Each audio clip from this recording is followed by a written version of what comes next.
a legacy of perseverance that is illustrated in the life of Apostle Paul.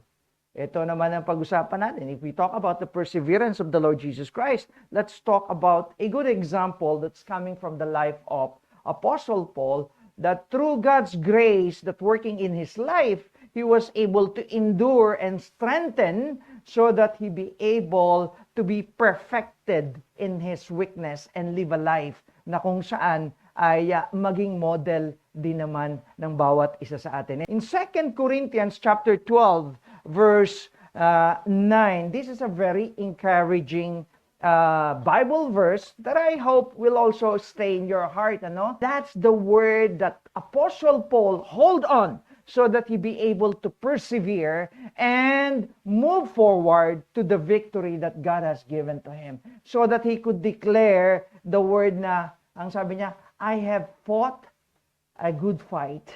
I have finished my course. I have kept the faith. Because even whatever happened to him, he persevered. What's the motivation of Paul to persevere, to fight the battle, to go on the race, to keep the faith? So, perseverance. So that's perseverance. And that should be seen in every believer in Christ. That should be our attitude, the way we face our life. Whether there is a business that you have started and you have financial hardship, you have a lot of challenges, go ahead. Continue on. Trust the Lord. Right? Kaya mo yan. Perseverance is considered crucial as our predictor in success. So look at the life of Paul. Right? Look at the life of the Lord Jesus Christ. Pag bumigay ka na, sabi ko, ayaw ko na.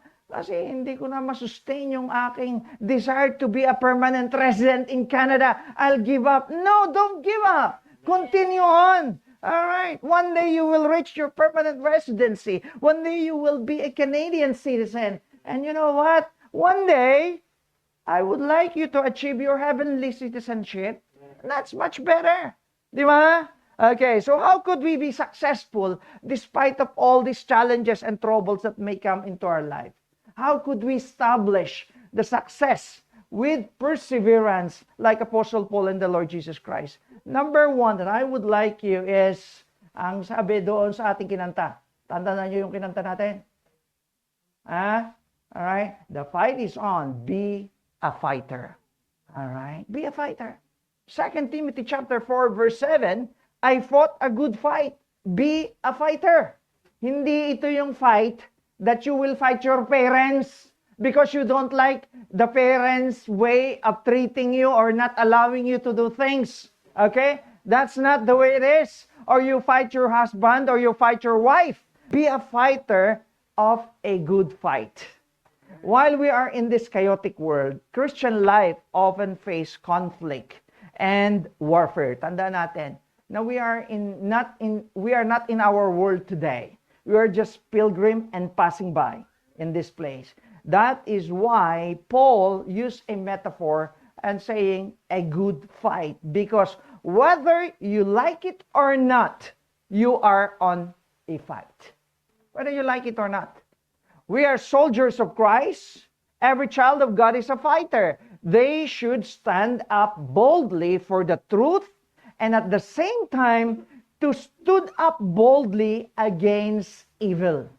And that should be our stand. I'm a fighter against evil. So look at this. You a fight against evil in 2 Corinthians chapter 10 verse 3. You know the problem is because these people are being influenced by the evil ones, by the world or by the flesh, the lust of the flesh. And because of the influence which they have allowed themselves, naging kaaway mo, akala mo. Pero hindi. Kaya pagka nakikita mo na tinatapangan ka, tinatarayan ka, inaaway ka, just isipin mo na lang na it is not the person. Alright? Just pray for them. I forgive you. I'll move on.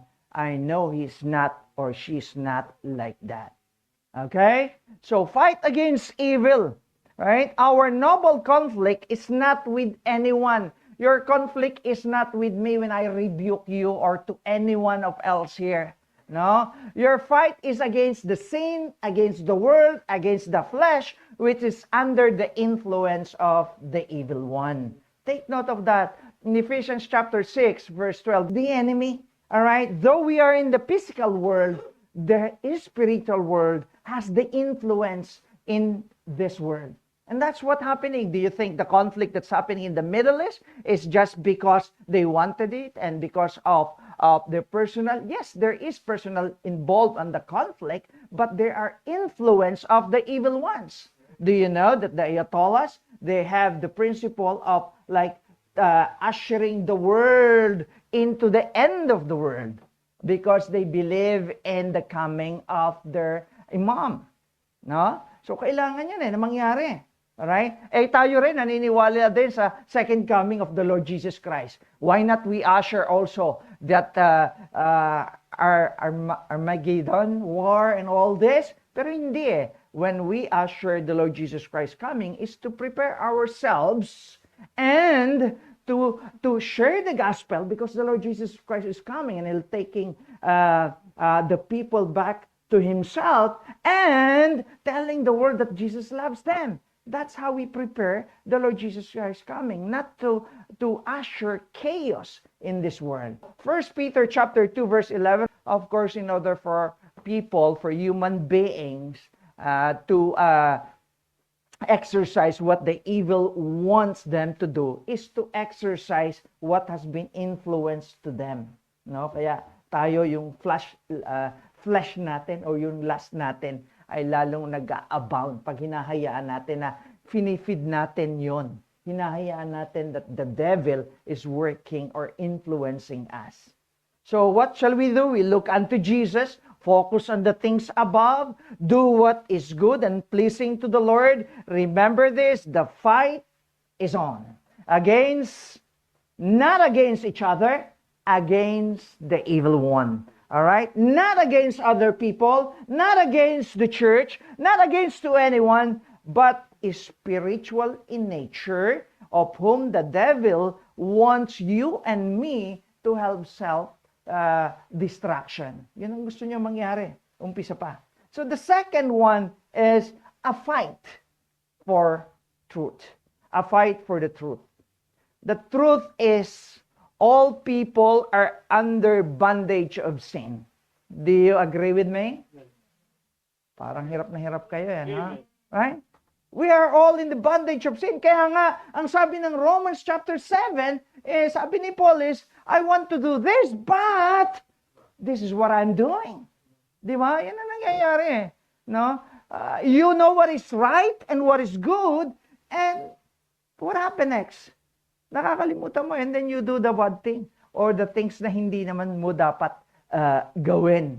So we are all under the influence if we let the devil influence us. Even from the time of Adam and Eve, unti-unti lang yung deception na ginamit ng demonyo. And it goes on. And you will find that all people in this world, no matter what, no one were able to escape to the influence of the devil, even Abraham. Right? It is only the Lord Jesus Christ who have lived a sinless life.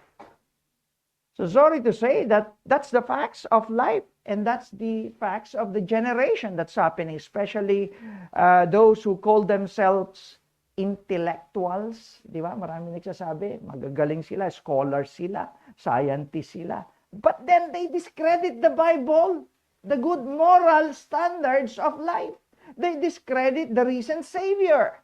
Though there were overwhelming truth and proof from all areas of science and archaeologists, yet they turned their back from the truth. Some are just ignorant. Sa Tagalog, ano yan? And do not really know the truth because they just go with the flow. Kaya alam nyo, the Bible is really important. Reading the Bible, studying the Bible is really important. The Berean did not just listen to the preacher or to the pastors of the word. They search the scripture daily. Whoever speaks to you, tell you this word, well, let me confirm. The guy said the Lord is coming soon. Is it true? Read the book of Daniel, read the book of Revelation, read the Second Thessalonians, read the book of Matthew, the Luke, and you will find it out. Because the Bible itself, the Lord Himself, He said, no one knows. Okay, kaya basahin natin ang Bible. Alam nyo na marami nag-predict ng pagdating ng Panginoong Jesucristo. And they all failed. 18th centuries, 19th centuries, in the year 2000, and this, and so many religions or pastors, or they call them prophets, they failed. So, let's stick on the truth.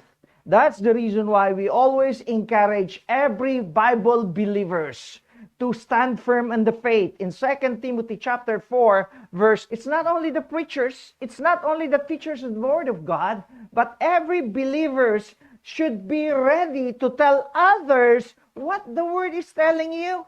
All right? We have to be instant in every season, whether it be spring, summer, winter, or fall. We have to be ready, even out of season. Some people will say, well, it's Christmas. The message should be all Christmas. No, it's not necessary. Because Christmas is just a celebration of the true salvation that we received through the Easter when the Lord Jesus Christ died on the cross. Death on the cross and the resurrection is much more important than the Christmas, kung titingnan natin. So we have to be ready. We have to be ready to reprove them. This is the truth. Okay? It hurts. But I have to tell you that you are going to hell. Because I love you, and I have to tell you that I don't want you to go to hell. All right, the Bible said in Luke chapter 16 that the rich man was looking up and he see Abraham's bosom. The poor man or the beggar was with Abraham. And he is suffering. And he is asking that, Abraham, can you please ask Lazarus to dip his finger to the water and just put in my tongue so that I'll be relieved in this hell.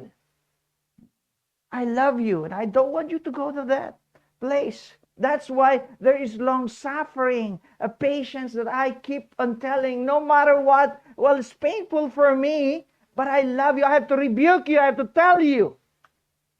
I love you. And that's the problem with many people nowadays. I know God is love. And I know God will not condemn me. Yes, He did not and He don't want. That's why He sent Jesus Christ for you to be saved. Yeah. But the problem with people is that, God is love. I don't believe that there is hell. I don't believe that there is punishment.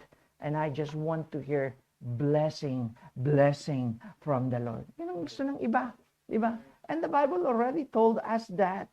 Kaya dapat mag-stand firm talaga tayo to tell them that the time is now that many people are not anymore enduring or liking the sound doctrine of the Bible. They want just the things that they want to hear. That's the reason why a lot of people, they don't anymore worship the Lord. They just stand in front of the TV. Oh, there's a preaching. I'll listen to the preaching and then I'm done. My Sunday is done. My worship is done. No, you are not worshiping when you are in front of the TV and you are not participating in the worship. You are just watching like your favorite Netflix. Okay? And that's what's happening nowadays. No? They shall turn away their ears from the truth and they shall turn unto fables. That is why I keep saying, technology is good. And totoo naman talaga eh. Technology is good. Imagine in pandemic, we were able to still continue worshiping. Even they banned the place that we cannot gather here. Because of the restriction, we can still worship. When you apply the technology that is pleasing to God and that is right, napakaganda.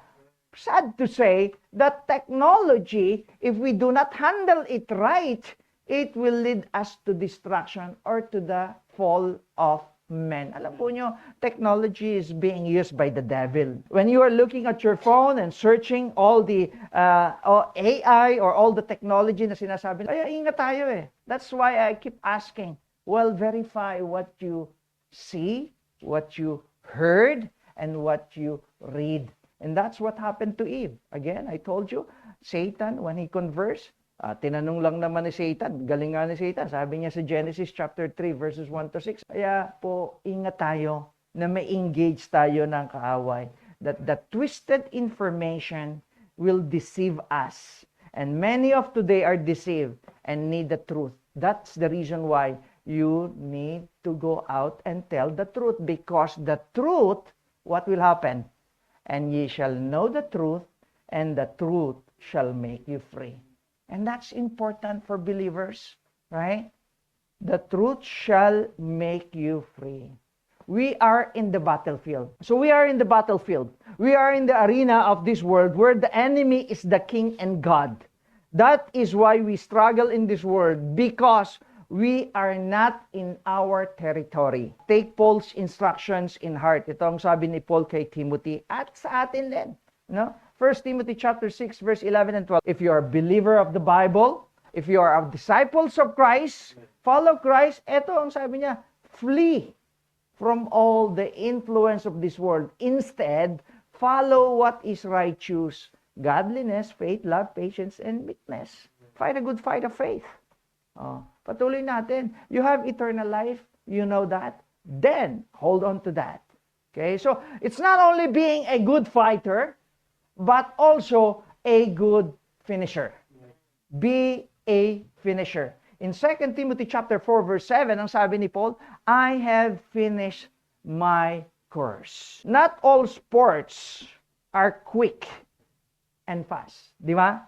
Yung merong sports na, anong tawag doon? Sprint.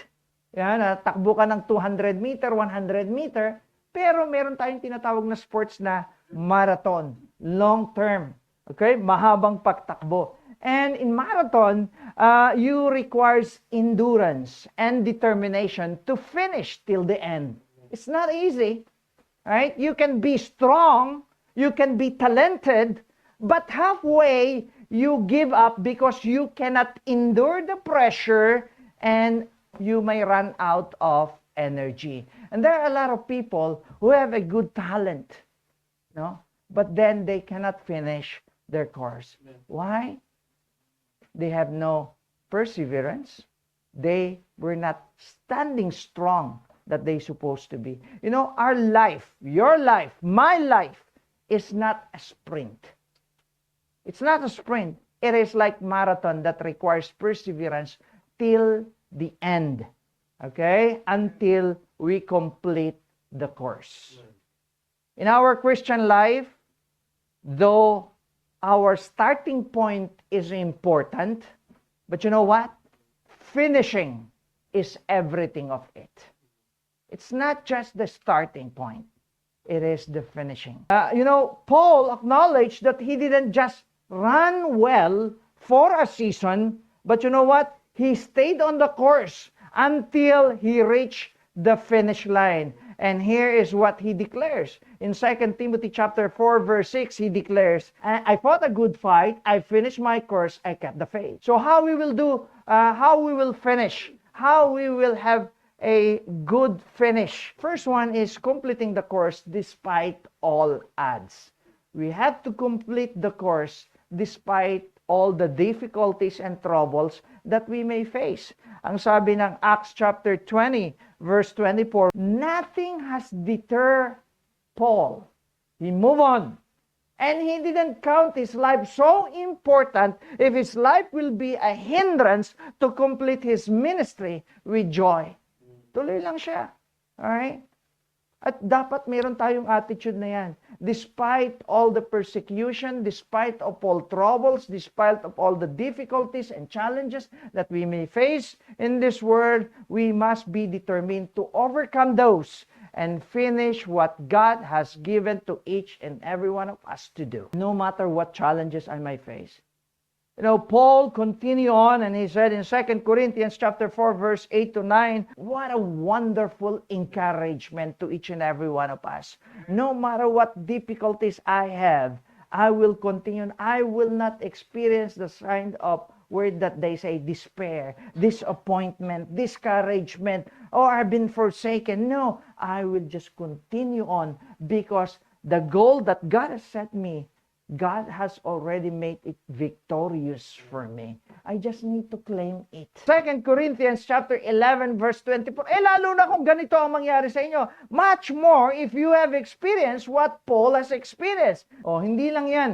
In verse 26, ang sabi pa dyan, in journeying often, in perils of waters, in perils of robbers, in dangers of my own countrymen, in dangers by the heathen, in dangers in the city, in dangers in the wilderness, in the perils in the sea, in perils among false brethren. Ganon katindi ang risk na kanyang tinatahak. No? We are all at risk in the world that we are staying today. But we need to be strong as exemplified by the Bible. Continuing in verse 27, it says, in weariness and painfulness, I know that you work hard to earn. I know you work hard to achieve all the goals you have. And sometimes you go home with pain and troubles and discouragement. Go on. Don't give up. Right? In watching often, in hunger and in thirst, in fasting often, in cold and nakedness. Besides, meron siyang sinabi pa, besides those things that are without, mga bagay that is external, I have something internal, that which cometh upon me daily, the care of all the churches. You know, it's not easy to lead a church. It's not easy to lead an organization. Sometimes you feel that you have so many things and challenges in your life, but that's yours. I have also mine. And on top of that, if I see a problem within the organization, that crushes me down. Diba? Kaya dapat tayo ay magpalakasan. So in this, Paul have demonstrated that whatever happens, he will persevere like the Lord Jesus Christ, who endure, who continue on, so that the goal and the missions that was in his hand will be of success. Ganon din tayo.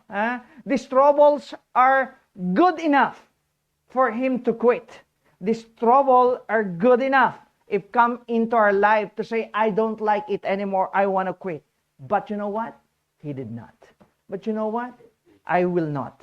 But you know what? By God's grace, you should not. Right? As believers in Christ, we too should be persistent and fully determined to be God's instrument in proclaiming the truth. So secondly, completing the course with a goal in mind. Your goal and objectives are great motivation. Remember that. If you set a goal, it becomes a great inspiration and motivation for you to finish your course. That's the reason why at the beginning of the year, we always put a commitment form. All right? So that you have a goal to achieve. We put up a resolution form so that you have a goal, an objective that you want to achieve for that year. No? I don't know if you still remember your commitment. I don't know whether you still remember your resolution. So that is for you to be encouraged to complete the course with a goal in mind. Now, though we may encounter difficulties, challenges, troubles along the way, we always see the light at the end of the tunnel. So continue on, be motivated. Continue on standing up, never stop.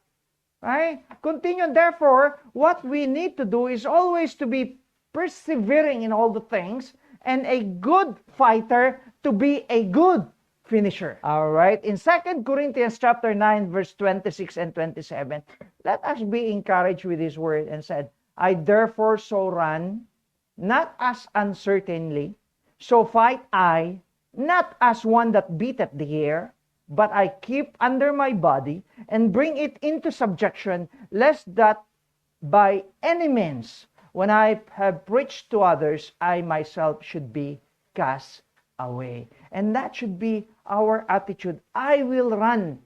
I will run, not just running for nothing, but the Bible is telling us that we must run not without direction.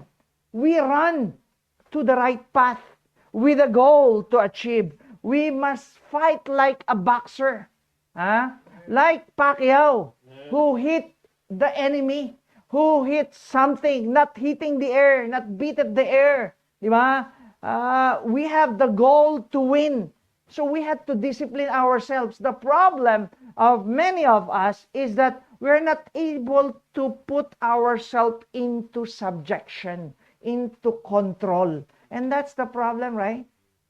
Many of us, we say, okay, today I will do this 1, 2, 3, and 4. And you have finished 1, you did not do the 2, 3, and 4.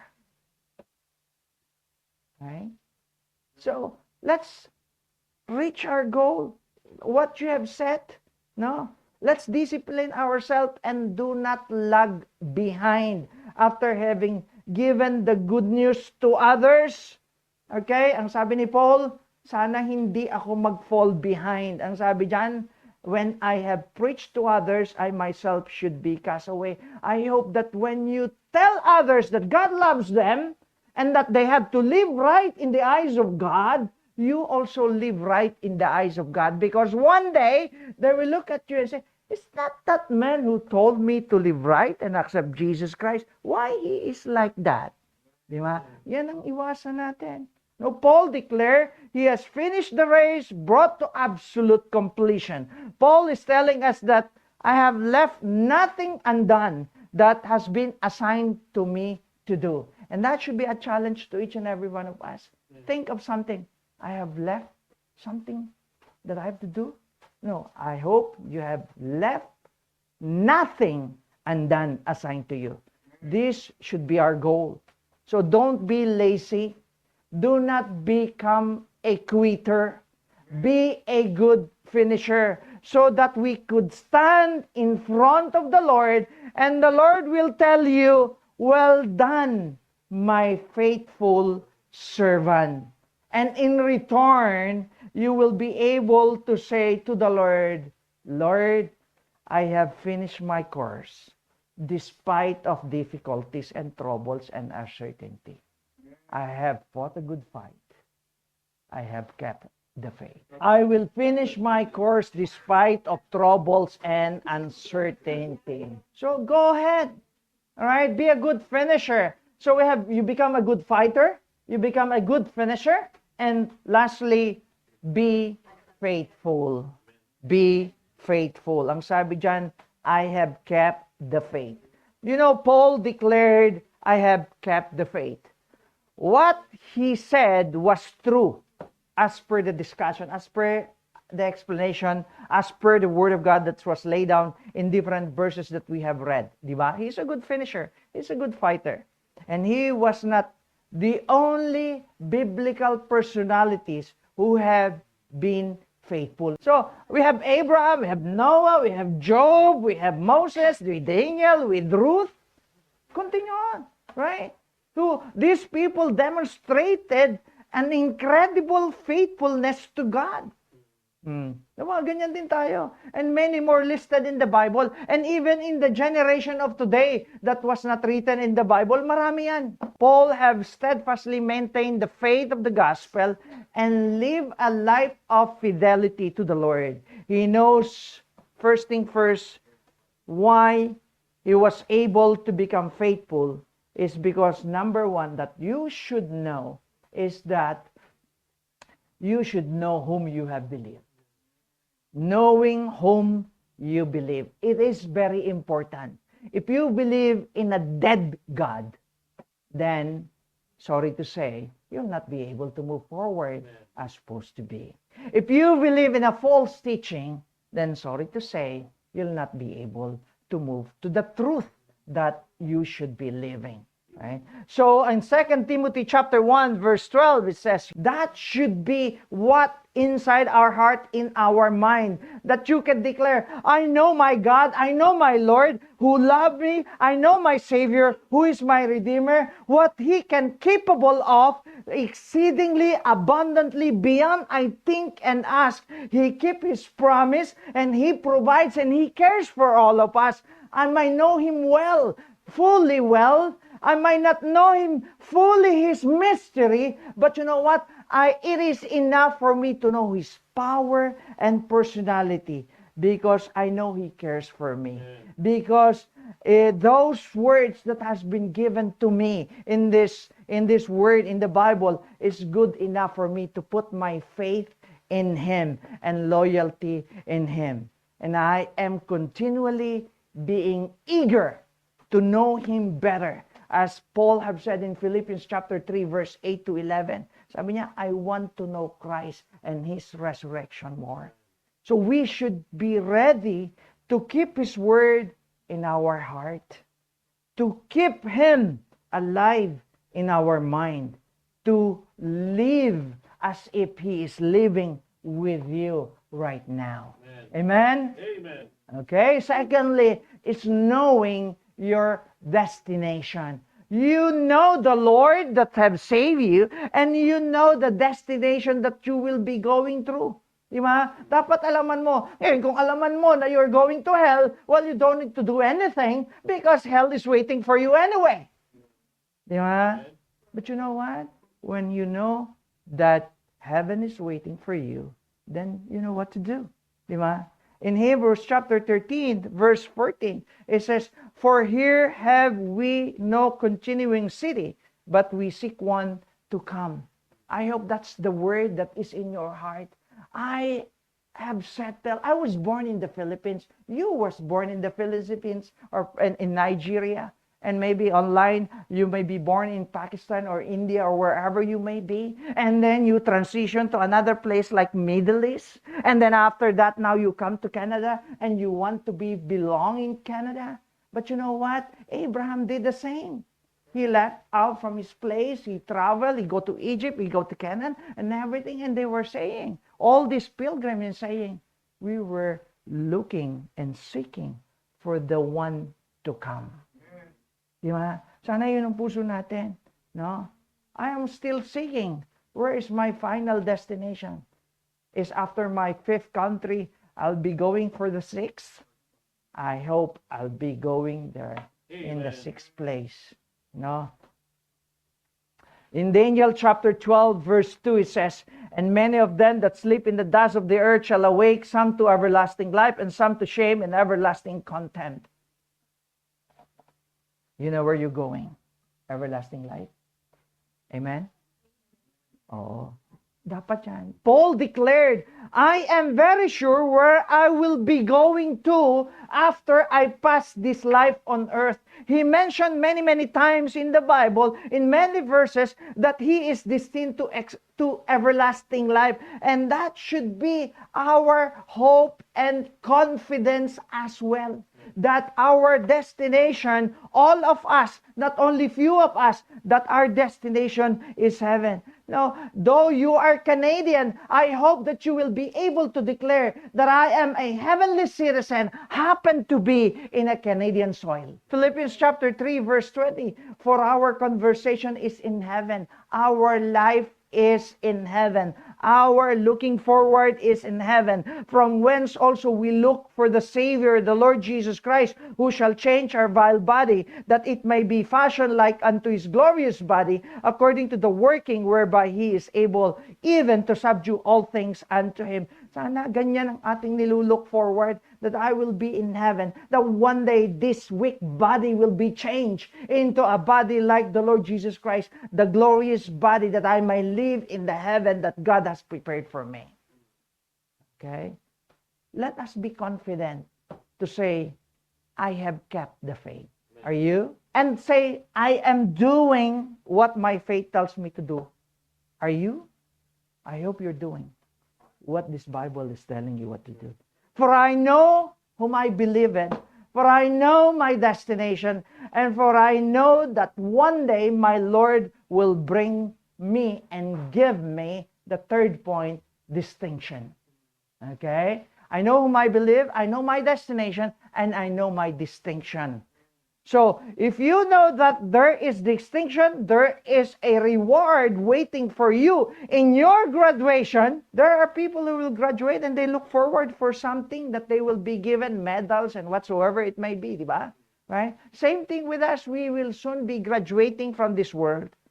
And let us hold strong, keep the faith, and be ready anytime when God called us to the destination that we are going to, that God will give us the distinction that is due for us. And that's what Paul has said. I have kept the faith. In 2 Timothy chapter 4, verse 8, it says, henceforth there is laid up for me a crown of righteousness, which the Lord, the righteous judge, shall give me at that day, and not to me only, but unto all them also that love his appearing. The Paul is saying that he have already completed his course, he have kept the faith, and because of that, God is giving him a reward one day when he go up to heaven. And he said, not only me, you also. All right. But you have to stand strong with the faith. You have to follow the Lord. Ano sabi ng Panginoon? If you want to follow me, carry on your cross daily and follow me. In Revelation chapter 22, verse 12, it says, and behold, I come quickly, and my reward is with me, to give every man according as his work shall be. Isn't this a memory verse that you have before? I hope you still remember this. The Lord Jesus Christ will come quickly someday. And he said, my reward is with me to give to every one of you according to what you have done in accordance to this book. Amen. Okay? So keep up your faith. Know what you will receive in heaven someday. Though we don't work for that, but I hope that will be a motivation for you to be a better Christian, to be a better fighter, a better finisher that can declare, I have kept my faith.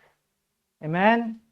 All right, so let me conclude in here. We must be fully encouraged and motivated to model the life of Apostle Paul, who has followed the teaching of our Lord Jesus Christ, who have persevered towards a triumphant victory over sin, over death, and over our enemy.